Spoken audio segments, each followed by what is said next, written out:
apparent enthusiasm, and I know it's not necessarily all of you for me, but your enthusiasm for being here today. I'm humbled by the opportunity to share some thoughts and update you on the state of the state and give you a sense of where I think we are and more importantly, where we're going. It is a remarkable place we live, California. You all know it well. The richest and the poorest state in America. It's that hybrid, that bifurcated reality that I think really defines this moment. It punctuates this moment. It punctuates the politics in California. Politics in many respects in this nation. I imagine it deeply divides many of you in this audience. My mom used to say, you're nothing but a mirror of your consistent thoughts. You tend to manifest what you focus on. Right. Some of you are rightfully focusing on what's right with California and the extraordinary vibrancy and innovation and the entrepreneurial spirit that marks this moment, the historically low unemployment rates, the historically high reserves, the historically high operating surpluses, the fact that we're beginning to pay down pension obligations, a sense of hope and optimism that we substantively have turned a corner. Others of you are focused exclusively on what the hell's going wrong with this state. You watch Tucker Carlson every night. And, you're looking at the maps in San Francisco. Oh, yeah. That highlight feces. Yes, the feces. Have you seen it? It's disgusting. Saying, what the hell's going on? I just paid 13.3% of my taxes, got a $10,000 deduction versus the deductions I got the previous year, and I've got 130,000 damn people on the streets and sidewalks. What is California doing? See more people self-medicating, drug and alcohol addictions than you've seen in your life. Needles.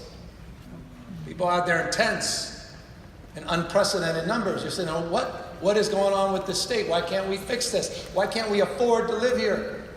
You live that every single day because you hear that every single day. You're out walking the streets, sidewalk, people saying, how much is this house? It sold for what? A year ago, and they're asking this today. I mean, the affordability issue defines so much. You sit there bewildered by the fact we have 19% of our folks living in poverty, which is remarkable in California. Fifth largest economy in the world, $2.8 trillion a year economy, the envy of so many parts of the globe that close to 20% of our population living below the poverty line. And by the way, that is a housing number. The poverty rate in California is actually substantially better than the supplemental rate that we often quote. Poverty in this nation is at 12.9%. Poverty in California is at 13.4%.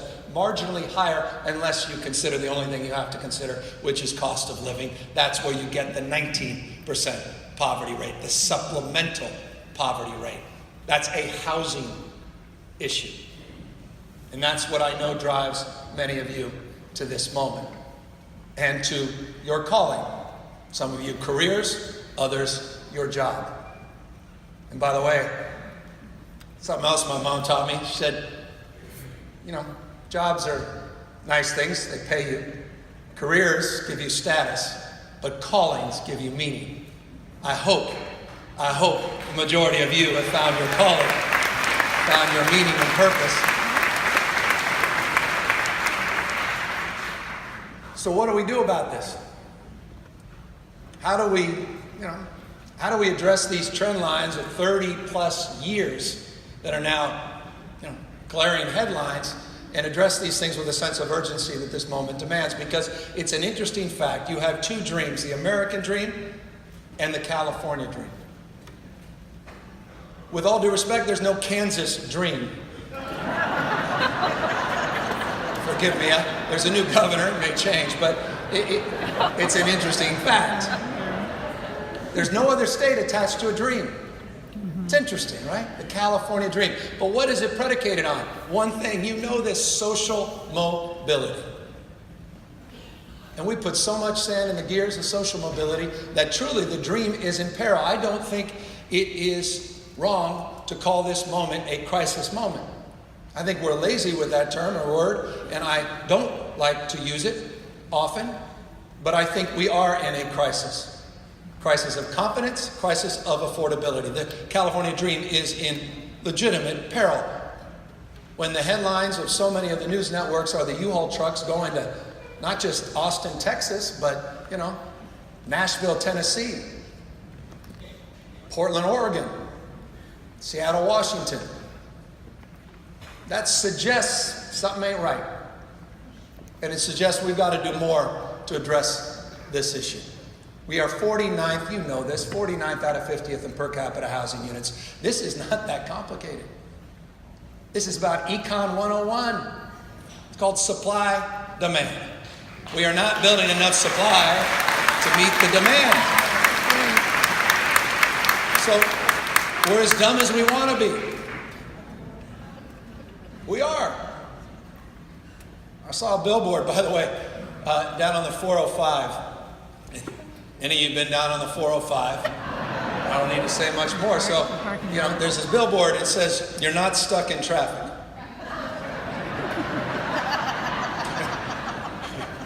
And about, 20 minutes later, you get 50 yards closer.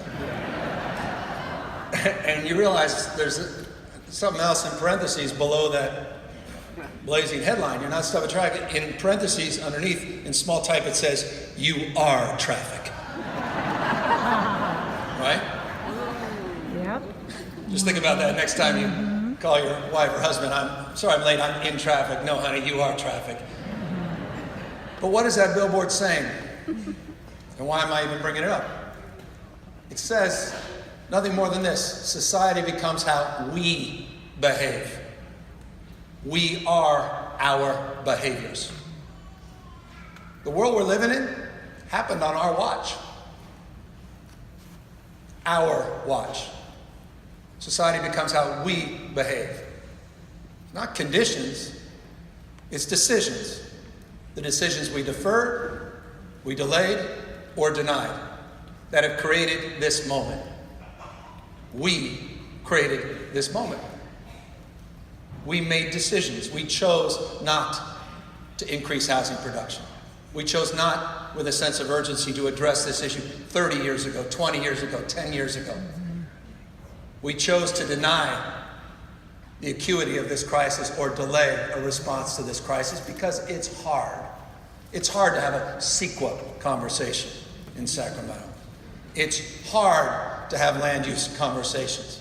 It's hard to present a bill like Scott Wiener has presented and discuss the issue of how and where we build housing, because not everyone supports that. They want housing, just not here, not there, over there. I got mine. Why did we move into this community, Bob? Because we love this community. Single family homes, big backyards. We got ours. But what about your kid that's still living with you at 28 years old? You don't want them to leave. As much as you want them to leave, you don't want them to leave because, maybe they may go out where, Uncle Bob and Aunt Cindy went when they moved the family out of California. You're scared they may join them in another state. Why? Because they can't afford to live here. Hell, they can't even afford to live in the house they grew up in. And it's not like your 28-year-old kids aren't working hard. They are. This is serious. Not just income inequality, it's wealth inequality. What's the greatest asset for wealth building? You live it. You get it. So this is a profoundly important moment. And it's punctuated, respectfully, by a number of other trend lines that are becoming headlines. There's a demographic trend line. There's an economic trend line, and there's a technological trend line, and they're all colliding together. It's truly a hinge moment in our history. We are about to enter a decade of real disruption. I believe that. Globalization, information technology detonating at the same time. Something big is happening in the plumbing of the world. You feel that. You sense that. You have family members that quite literally are working harder than ever, but honestly, legitimately, I know it's rote and cliched and politicians say this all the time, but they are running in place. You know, they're working at TaskRabbit. They're doing a little side gig, for Postmates. They may even have tried Uber and went to Lyft. That's not a judgment. But one thing they don't have is workers' comp. One thing they don't have is health care. One thing they don't have is health insurance at all, and any type of retirement security. They feel more anxious if they're working their tails off. Something big is happening in the employment of the world. We're going from something old to something new, contingent work, peak time workers, all these new platforms being created, more jobs being created, but lower paid jobs with less security, more anxiety. I was just reading the history of Youngstown, Ohio. My God, we all have to reread that history. Vibrant community, home ownership at record highs, vibrant middle class. Wow. Income stability, 1950s, marked a point of pride in our nation. September 1977, everything changed like that when their steel mill shut down. And it actually created, I didn't know this, maybe you do, but we did not have a vernacular around regionalizing depressions. A regional depression was formed. The economists came up with the term regional depression. That depression led to higher rates of suicides, more spousal abuse. And the irony of irony, in that region, they built 4 prisons in the 1990s because crime rates increased with foreign steel. It marks so much of this moment, doesn't it? I mean, that was I'm not here to get in an ideological prism. I'm not naive. 26 counties in California went for Donald Trump. And by the way, just because he supports something doesn't mean it's wrong. I said that. The converse of that is certainly true as well. It's an interesting point. I think we have to acknowledge that. But he certainly picked up on that. We better. I mean, we're living in 2 different worlds. As I said, not just in the same state, but we really see that disparity. As we move off the coast, 30, 40 miles off the coast in the inland part of the state. The United States of America is manifesting in this state more acutely than anywhere else. Someone said to me the other day, California is America, only more so. In every way, shape, or form. All the good and all the challenges.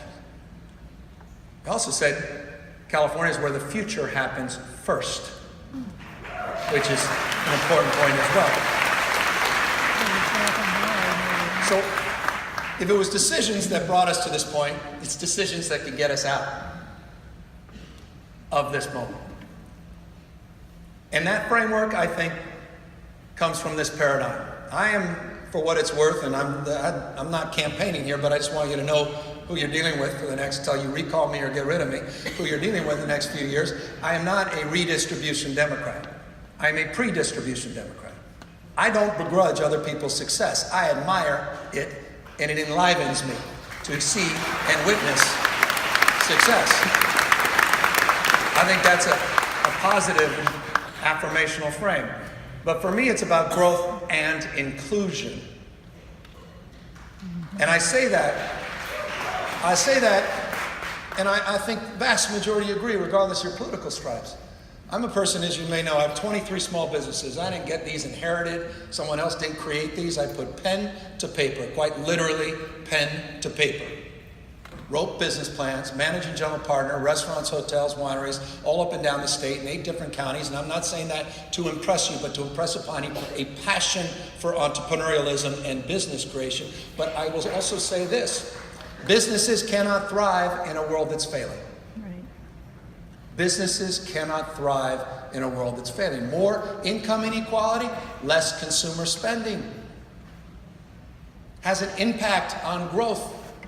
It's about growth and inclusion. And we have to deal with the fact that we haven't focused on an agenda to substantively address the lack of inclusivity in our growth that we've experienced in the last decade, not only in this state and in this nation. And that drives my why.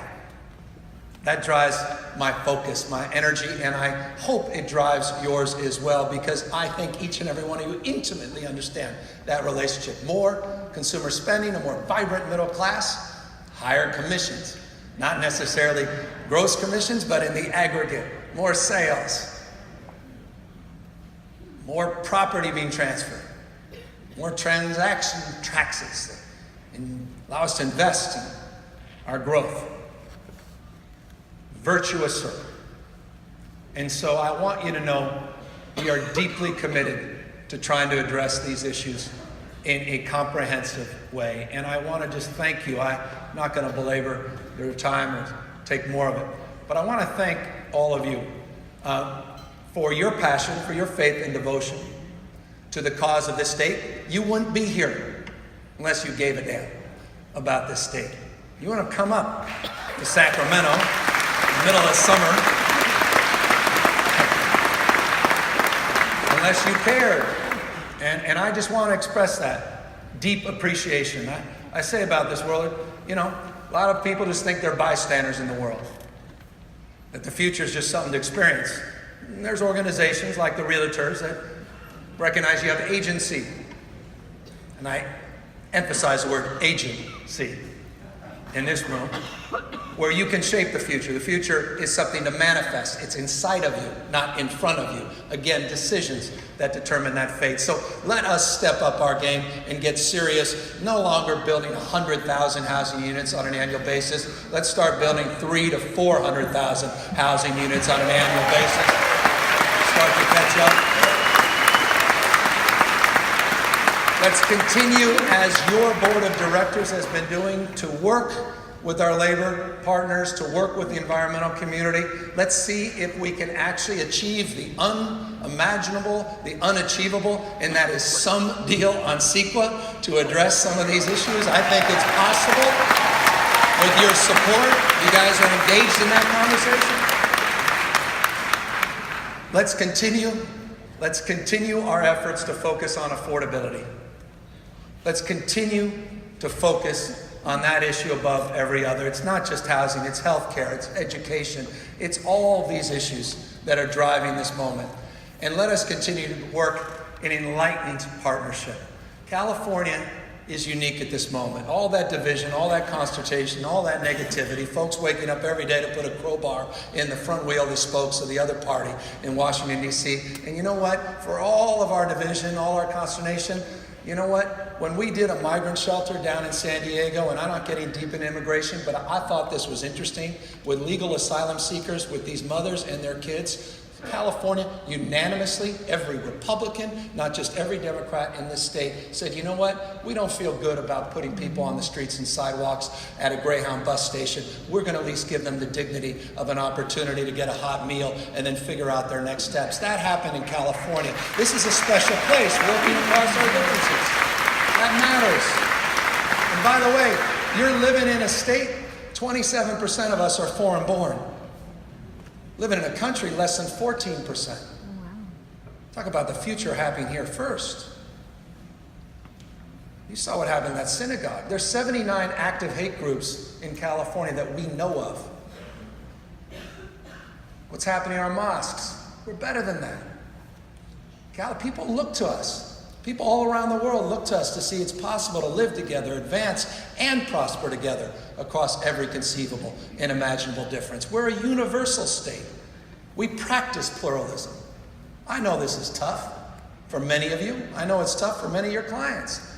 Trust me, it's tough for me getting home every night without the protesters that get in my way. I get it. I hear it every single damn day. But those trend lines are real.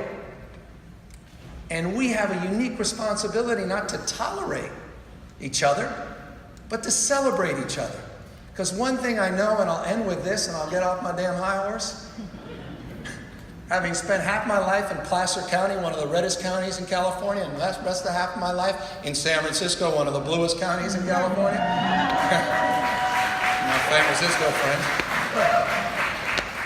There ain't any damn difference between the folks at the Monte Vista Inn in Placer County and the folks down at the Balboa Cafe in the Marina District in San Francisco. They love their children like you love your children. They want a sense of community and connection just like the folks on the coast. They have a deep desire of social connection. They care about their place. They care about their institutions. I don't know what the hell happened to us. We got so caught up with all our focus differences. Again, it goes back to what we focus on, that we manifest. And so I just, in the spirit of the nation's most diverse, its largest state, and the privilege we all have to be part of it, let us not forget that we're all better off when we're all better off.